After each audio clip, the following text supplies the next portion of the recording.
కుక్కర్లో కొద్దిగానే నీళ్లు పోసానండి, కొంచెం నీళ్లు పోసాను.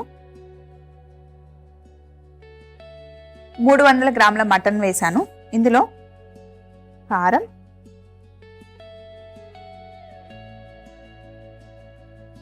పసుపు, అల్లం వెల్లుల్లి, ధనియాల పొడి, అలాగే మటన్కి సరిపడా ఉప్పు వేసేసుకోవాలి.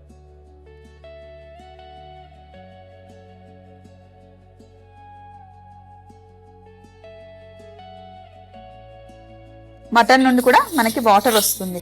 కొద్దిగా నూనె వేసుకుందాం అంటుకోకుండా ఉండడం కోసం. ఇప్పుడు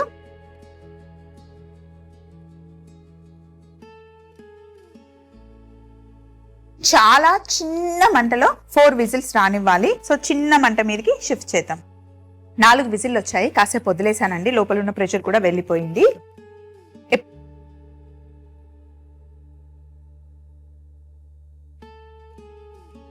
దీన్ని బౌల్లో వేసేసాను. మొత్తం గ్రేవీతో సహా, ఆ నీళ్లతో సహా వేసేయాలన్నమాట. థిక్ గ్రేవీ వచ్చింది కదా. ఇందులో 1 టేబుల్ స్పూన్ కార్న్ ఫ్లవర్ వేసాను, 1 స్పూన్ మైదా, అలాగే గుడ్డు, సగం బీట్ చేసుకున్న ఎగ్, జీరా, జీలకర్ర పొడి వేసాను, అలాగే కాస్తంత గరం మసాలా, మిరియాల పొడి, సన్నగా తరిగి పెట్టుకున్న వెల్లుల్లి, సన్నగా తరిగి పెట్టుకున్న అల్లం ముక్కలు, నిమ్మరసం.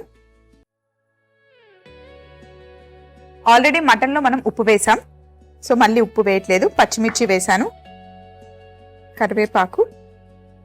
కరివేపాకు వేసాను, కొత్తిమీర కూడా వేసాను. ఇప్పుడు మొత్తం ఆల్ టుగెదర్ మిక్స్ చేయాలి.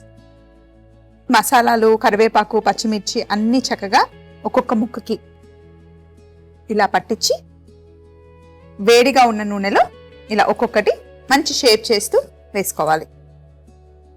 మనం మైదా, కార్న్ఫ్లవర్ వేసాం కాబట్టి ముక్క నుండి విడిపోకుండా గట్టిగా పట్టుకుంటుంది. ఎగ్ కూడా అందుకే వేసాం. ఇలా చక్కగా ఫ్రై అయిన తర్వాత బయటికి తీసుకోవడమే.